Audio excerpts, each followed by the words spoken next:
ഓം നമോ നാരായണായ. ഓം നമോ നാരായണായ. ഓം നമോ നാരായണായ. ഓം നമോ നാരായണായ. ഓം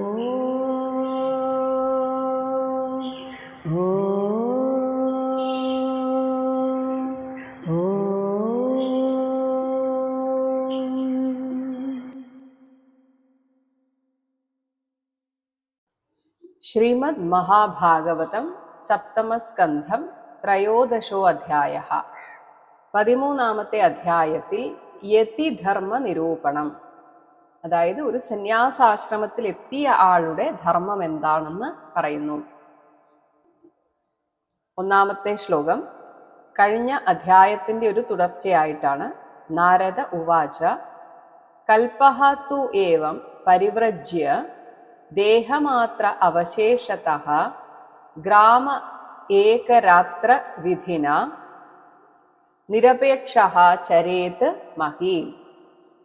ഏവം ഇപ്രകാരം ധ്യാനിച്ച് ഉറപ്പിച്ച ശേഷം കൽപഃ തു പിന്നീട് ഒരു സന്യാസത്തിന് ശക്തനായി തീർന്നു എന്ന് ഒരു ആത്മവിശ്വാസം വരികയാണെങ്കിൽ, അതായത് ശരീരത്തിന് ആ സമയത്തും നാശം സംഭവിക്കുന്നില്ല എങ്കിൽ അതിനർത്ഥം അദ്ദേഹം സന്യസിക്കാനുള്ളവനാണ്.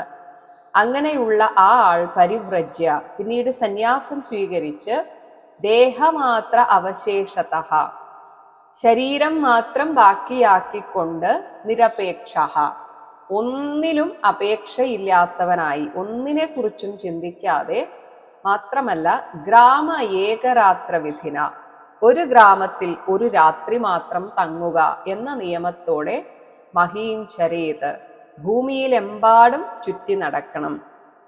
കാരണം നമുക്ക് ഒരു സ്ഥലത്ത് കുറച്ചു നേരം ഇരുന്നാൽ പോലും ഇതെന്റെ സ്ഥലം എന്നൊരു ആധിപത്യം നമ്മൾ പോലും അറിയാതെ വരാറുണ്ട്.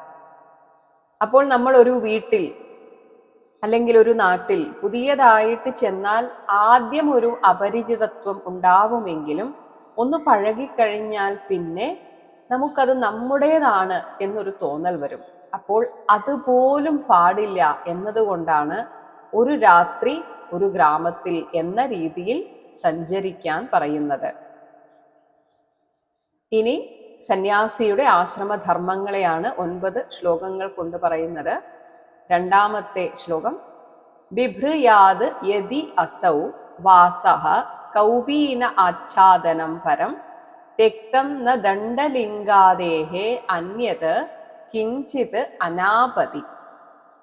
അസൗ ഈ സന്യാസി യദി വാസഃ ബിഭ്രയാത് വസ്ത്രം ധരിക്കുകയാണെങ്കിൽ തന്നെ കൗപീനം മാത്രം, കൗപീന ആച്ഛാദനം പരം അത് മാത്രമായിരിക്കണം.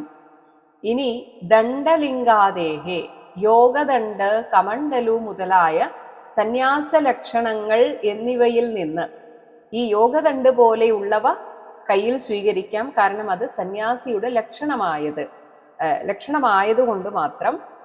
അതല്ലാതെ ഒരു ഊന്നുവടിയോ അങ്ങനെ ഒന്നും തന്നെ, അതാണ് അന്യത്ത് അന്യമായിട്ട് തെക്തം ത്യജിക്കപ്പെട്ട കിഞ്ചിത് യാതൊന്നും അനാപതി, അതായത് ആൾക്ക് രോഗങ്ങളോ ഒന്നും ഇല്ല എങ്കിൽ അത് എടുത്തുകൂടാ.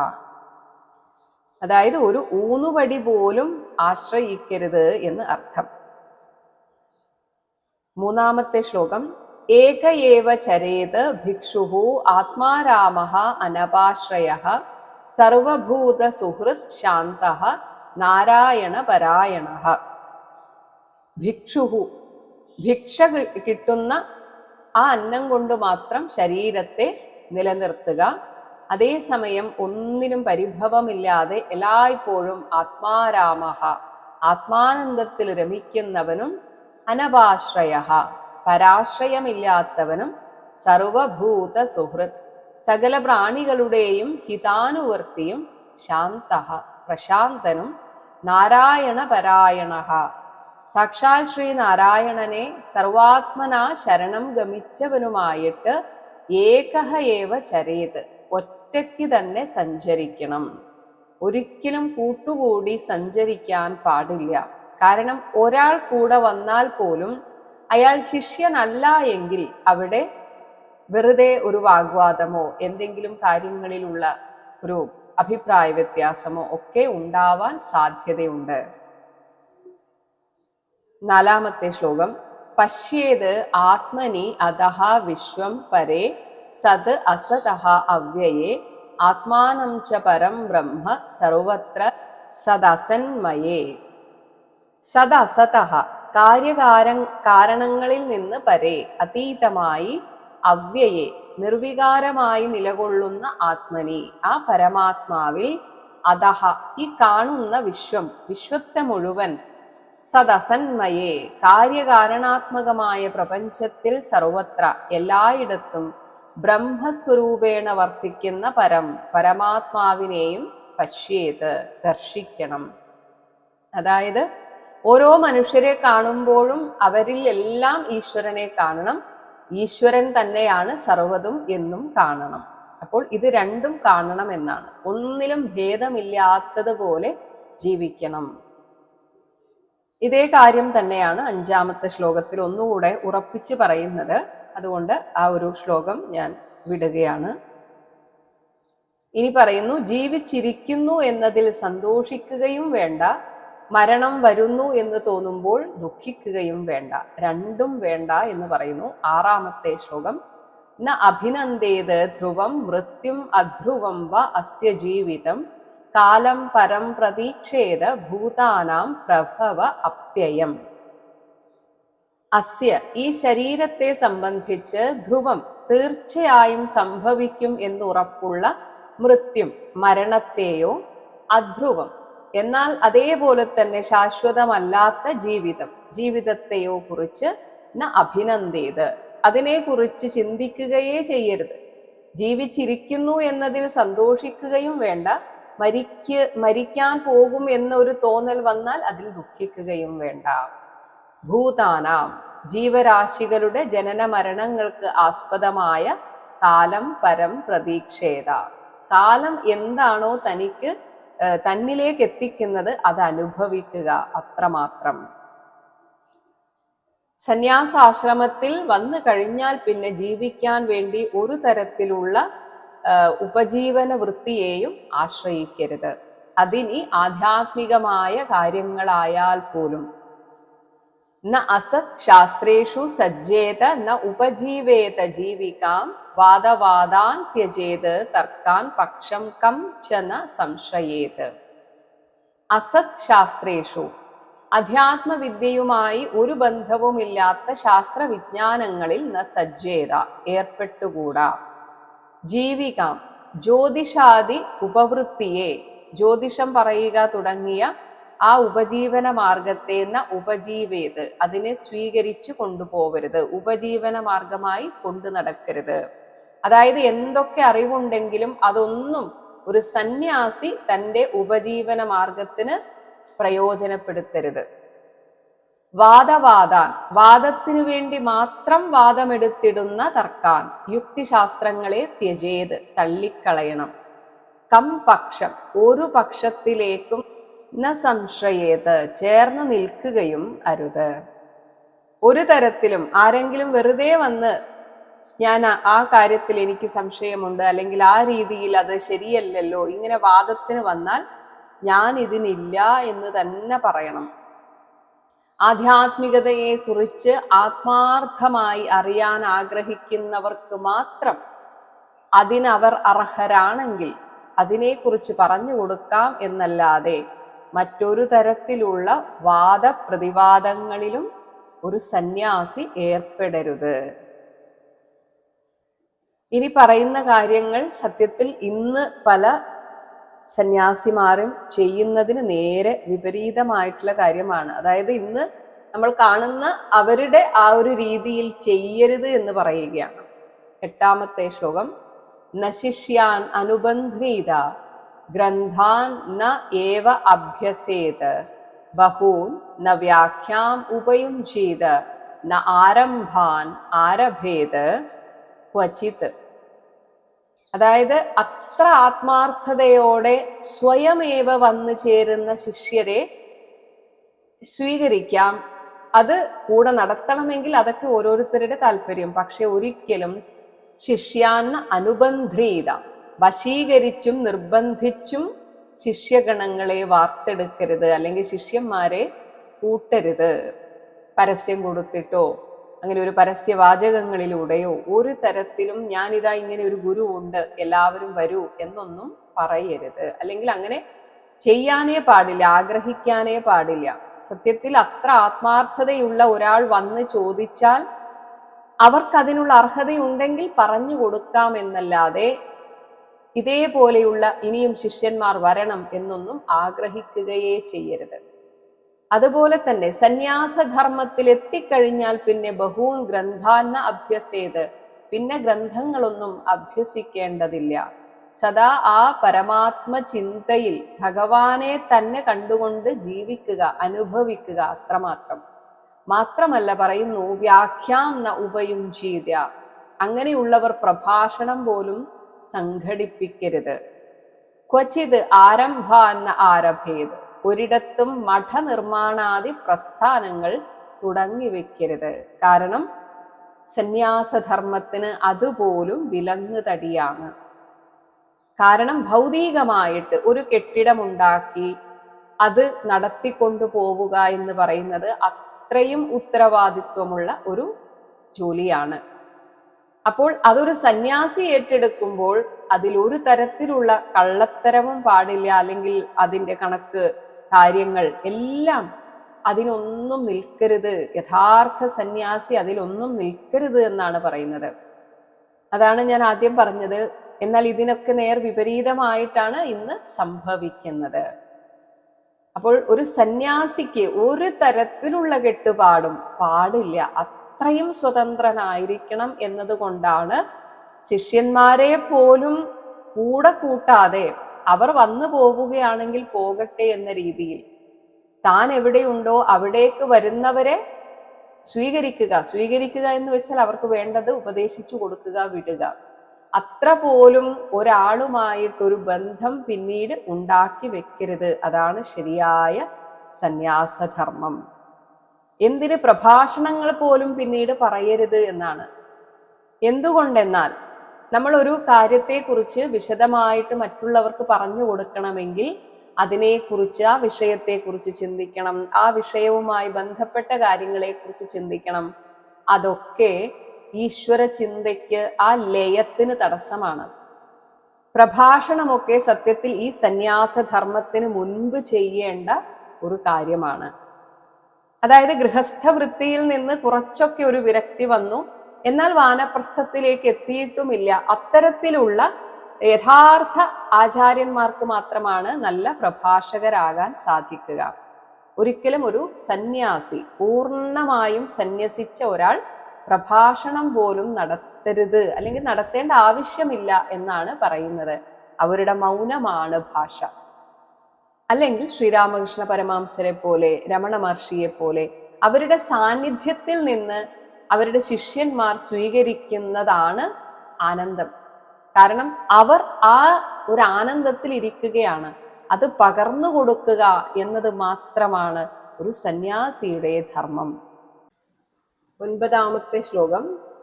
ന യതേഹേ ആശ്രമഃ പ്രായഃ ധർമ്മഹേതുഃ മഹാത്മനഃ ശാന്തസ്യ സമചിത്തസ്യ ബിഭ്രിയാത് ഉത വാ ത്യജേത്. പൂർണ്ണമായും ആ സന്യാസധർമ്മത്തിൽ ഇരിക്കുന്ന ഒരാൾക്ക് അയാൾ ഇനി ഒരു സന്യാസിയുടേതായ ധർമ്മം പുറത്ത് പ്രകടിപ്പിച്ചില്ലെങ്കിൽ പോലും അതിൽ യാതൊരു വിഷയവും ഇല്ല എന്നാണ്. കാരണം സന്യാസം എന്നത് മനസ്സിന്റെ ഭാവമാണ്.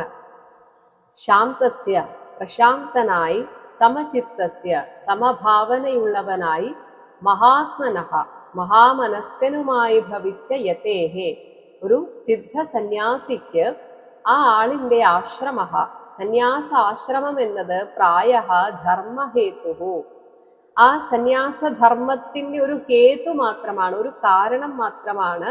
അതേസമയം അത്തരത്തിലുള്ള ചിഹ്നങ്ങൾ, അതായത് കമണ്ഡലു, പിന്നെ ഒരു ആശ്രമത്തിൽ താമസിക്കുക, സന്യാസ വസ്ത്രം ധരിക്കുക, ഇങ്ങനെയുള്ള ചിഹ്നങ്ങളൊക്കെ വേണമെങ്കിൽ കൈക്കൊള്ളാം, വിഭ്രിയാത് ഉതവാ ത്യജേത്, അല്ലെങ്കിൽ കൈവെടിയാം. അതായത് വേണമെങ്കിൽ മറ്റുള്ളവർക്ക് തന്നെ തിരിച്ചറിയാൻ, അതായത് ഞാൻ നിങ്ങളുടെ കൂട്ടത്തിലെ ഒരാളായിട്ട് അല്ല ഇപ്പോൾ ജീവിക്കുന്നത്, ഒരു പ്രത്യേക ആശ്രമത്തിലാണ് എന്ന് മറ്റുള്ളവർക്കൊരു ബോധ്യം വരാനായിട്ട് വേണമെങ്കിൽ ആ ആൾക്ക് ആശ്രമധർമ്മങ്ങൾ പാലിച്ചെന്നതുപോലെ മുന്നോട്ട് പോകാം, പക്ഷേ നിർബന്ധമില്ല. അതേസമയം ആളുകൾക്ക് എപ്പോഴും വന്നിരുന്ന് സംസാരിക്കാൻ പറ്റുന്ന രീതിയിൽ ആകണം എന്നില്ല ഒരു പരമഹംസനായ യോഗി. ഇതൊരു സാധാരണ സന്യാസിയുടെ ലക്ഷണമല്ല, പരമഹംസനായ യോഗിയുടെ ലക്ഷണമാണ്. 10ാമത്തെ ശ്ലോകം. അവ്യക്തലിംഗോ വ്യക്താർത്ഥോ മനീഷി ഉന്മത്ത ബാലവത് കവിഹി മൂകവത് ആത്മാനം സഹ ദൃഷ്ട്യാ ദർശയേത് നൃണാം. അവ്യക്തലിംഗ, ലിംഗ എന്നതുകൊണ്ട് ലക്ഷണങ്ങൾ. താൻ ഒരു അത്യാശ്രമിയാണ്, അതായത് സന്യാസാശ്രമ ധർമ്മത്തിലും അപ്പുറത്തുള്ളൊരു ആശ്രമിയാണ് എന്ന് ഒരാൾക്ക് പ്രത്യക്ഷത്തിൽ കാണാൻ സാധിച്ചില്ലെങ്കിലും വ്യക്താർത്ഥ, ആ ആൾക്ക് അതിനെക്കുറിച്ച് നല്ല വ്യക്തത ഉണ്ടായിരിക്കും. അങ്ങനെയുള്ള സഹ, ആ പരമഹംസ യോഗി യഥാർത്ഥത്തിൽ മഹാബുദ്ധിമാനായിരിക്കും, മനീഷി. പക്ഷേ മറ്റുള്ളവർ കാണുമ്പോൾ ചെറിയ കുട്ടികളെ പോലെ എന്തോ ഒരു ചിത്തഭ്രമം ബാധിച്ചെന്നതുപോലെ, ഉന്മത്ത ബാലവത്, ബുദ്ധിഭ്രമമുള്ളവനെ പോലെയൊക്കെ കണ്ടേക്കാം.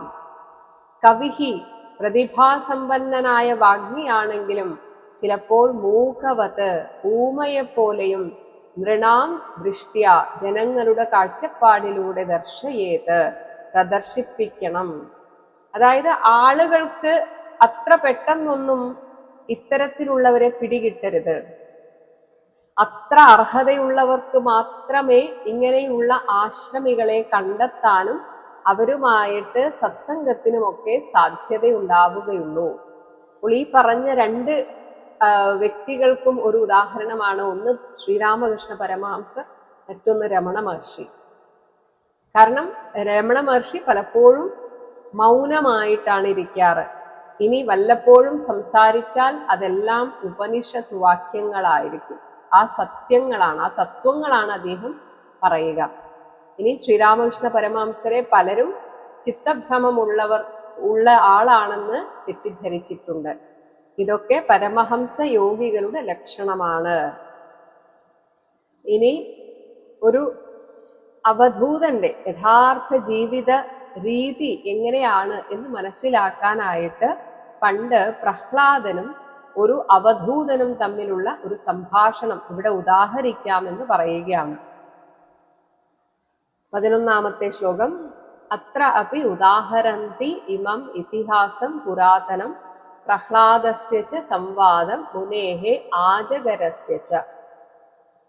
പ്രഹ്ലാദസ്യ, പ്രഹ്ലാദന്റെയും, ആജഗരസ്യ, അജഗരവ്രതം, അതായത് പെരുമ്പാമ്പിനെ പോലെ ഒരിടത്ത് തന്നെ ഇരിക്കുക, ആരെങ്കിലും എന്തെങ്കിലും ഭക്ഷണം കൊണ്ടു തന്നാൽ കഴിക്കുക, ഇല്ലെങ്കിൽ പൂർണ്ണ ഉപവാസം. ഇതാണ് അജഗരവ്രതം. ഇങ്ങനെ സ്വീകരിച്ചിരുന്ന ഒരു മുനേഹ്യച്ച, ഒരു യതിയുടെയും സംവാദം, അന്യോന്യ സംഭാഷണ രൂപമായിട്ടുള്ള ഒരു വർത്തമാനം, സംഭാഷണം. ഇമം പുരാതനം ഇതിഹാസം, ഈ പഴക്കമുള്ള ചരിത്രകഥയെ അത്ര അപി ഉദാഹരന്തി, ഈ അത്യാശ്രമിയുടെ ആശ്രമധർമ്മത്തെ മനസ്സിലാക്കാൻ ഇവിടെ ഉദാഹരിക്കുന്നു. 12, 13 ശ്ലോകങ്ങൾ ഒരുമിച്ച് പറയുന്നു. തം ശയാനം ധരോപസ്ഥേ കാവേര്യാം സഖ്യസാനുനി രജസ്വലൈഹി തനൂദേശൈഹി നിഗൂഢ അമല തേജസം ദദർശ ലോകാൻ വിചരൻ ലോകതത്വവിവിത്സയാ വൃതഃ അമാത്യൈഹി കതിപയൈഹി പ്രഹ്ലാദഃ ഭഗവത് പ്രിയഃ. ഭഗവത് പ്രിയഃ പ്രഹ്ലാദഃ, ഭഗവാന്റെ പ്രിയ ഭക്തനായ പ്രഹ്ലാദൻ ഒരിക്കൽ കതിപയൈഹി അമാത്യൈഹി, രാജാവായതിനു ശേഷം ഏതാനും മന്ത്രിമാരാൽ വൃതഃ, പരിവൃതനായിട്ട്, ലോകതത്വം വിവിത്സയ, ഈ ലോകത്തിലെ ജനങ്ങളൊക്കെ എങ്ങനെയൊക്കെയാണ് ജീവിക്കുന്നത് അതൊക്കെ ഒന്ന് നേരിൽ കണ്ടറിയാൻ, ലോകാൻ വിചരൻ ലോകങ്ങളിലെങ്ങും സഞ്ചരിച്ചു കൊണ്ടിരിക്കെ സഹ്യസാനുനി സഹ്യന്റെ താഴ്വരയിൽ കാവേര്യാം ധരോപസ്ഥേ കാവേരി തീരത്തിൽ വെറും നിലത്ത് ശയാനം കിടന്നിരുന്നവനും രജസ്വലൈഹി പൊടിപുരണ്ട തനൂദേശൈഹി ദേഹ അവയവങ്ങളാൽ നിഗൂഢ അമല തേജസം മറഞ്ഞിരുന്ന നിർമ്മല ദീപ്തിയോടുകൂടിയവനും ആയ തം ദദർശ ആ മുനിയെ കണ്ടെത്തി. അപ്പോൾ ഏതൊരു മുനിയുമായുള്ള സംഭാഷണമാണോ ഇനി ഉദാഹരിക്കാൻ പോകുന്നത്, ആ മുനിയെ സഹ്യന്റെ താഴ്വരയിലാണ് കണ്ടെത്തിയത്. അതേസമയം ഇദ്ദേഹം കിടന്നിരുന്ന അല്ലെങ്കിൽ ചരിച്ചിരുന്ന ആ ഒരു രീതിയിൽ നിന്ന് ഇദ്ദേഹം ആരാണെന്ന് സാധാരണക്കാർക്കൊന്നും മനസ്സിലാവുകയില്ല. അതേസമയം എല്ലാവരെയും നമസ്കരിക്കുക എന്ന ശീലമുള്ള പ്രഹ്ലാദന് ഇങ്ങനെ ഒരാൾ വെറും നിലത്തിങ്ങനെ കിടക്കുന്നത് കണ്ടിട്ട് അതിശയം തോന്നി ചോദിക്കുകയാണ്. 2 ശ്ലോകങ്ങളിലായിട്ടാണ് പറയുന്നത്. കർമ്മണ ആകൃതിഭിഹി വാച ലിംഗൈഹി വർണ്ണാശ്രമാദിഭിഹി ന വിദന്തി ജനായം വൈ സഹ അസൗ ഇതി ന വേതി ച തം നത്വാ അഭ്യർച്ച്യ വിധിവത് പാദയോഃ ശിരസാ സ്പൃശൻ വിവിത്സുഹു ഇദം അപ്രാക്ഷീത് മഹാഭാഗവതോ അസുരഃ. ഈ മുനിയുടെ പ്രവൃത്തി കൊണ്ടോ വാക്കുകൊണ്ടോ ആകൃതിഭേദം കൊണ്ടോ വർണ്ണാശ്രമാദിഭിഹി ലിംഗൈഹി ച സാധാരണ ഒരു വർണ്ണാശ്രമിയെ തിരിച്ചറിയാനുള്ള ഒരു തരത്തിലുള്ള ലക്ഷണവും അദ്ദേഹത്തിൽ ഇല്ലായിരുന്നു. അതുകൊണ്ട് തന്നെ സഹ അസൗയതി ഇവൻ ഇന്നയാളാണ്, അതായത് ഒന്നുകിൽ ക്ഷത്രിയനാണെന്ന് തിരിച്ചറിയണം, അല്ലെങ്കിൽ ഒരു വൈശ്യനാണെന്ന് തിരിച്ചറിയണം. അങ്ങനെ ഇന്നവനെന്നോ ന വാ ഇതി ഇനി ഇന്നവനല്ലെന്നോ ജനാഹ എം വൈ ന വിദന്തി ജനങ്ങൾ യാതൊരാളെ ഒട്ടും അറിഞ്ഞിരുന്നില്ലയോ തം ആ മുനിയെ മഹാഭാഗവത അസുരഹ വലിയ ഭഗവത് ഭക്തനായ അസുരകുലത്തിൽ ജനിച്ച പ്രഹ്ലാദൻ തന്റെ ശിരസിനാൽ പാദയോഹോ സ്പൃശൻ പാദങ്ങളെ സ്പർശിച്ചുകൊണ്ട് നത്വാ നമസ്കരിച്ച് വിധിവത് അഭ്യർച്ച്യ വിധിപ്രകാരം ആരാധിച്ച ശേഷം വിവിത്സുഹു ജിജ്ഞാസുവായിട്ട് ഇതം അപ്രാക്ഷീത് ഇങ്ങനെ ചോദിച്ചു. ഈ അവധൂതൻ കാഴ്ചയിൽ നല്ല തടിച്ചു കൊഴുത്തിരിക്കുന്നു. ഇത് കണ്ടിട്ട് ആകെ കൗതുകമായി പ്രഹ്ലാദന്. അങ്ങനെ ചോദിക്കുകയാണ്. 16ാമത്തെ ശ്ലോകം. ബിഭർഷികായം പീവാനം സോദ്യമഃ ഭോഗവാൻ യഥാ വിത്തം ച ഏവ ഉദ്യമവതാം ഭോഗോ വിത്തവതാം ഇഹ ഭോഗിനാം ഖലു ദേഹഃ അയം പീവാ ഭവതി ന അന്യഥ.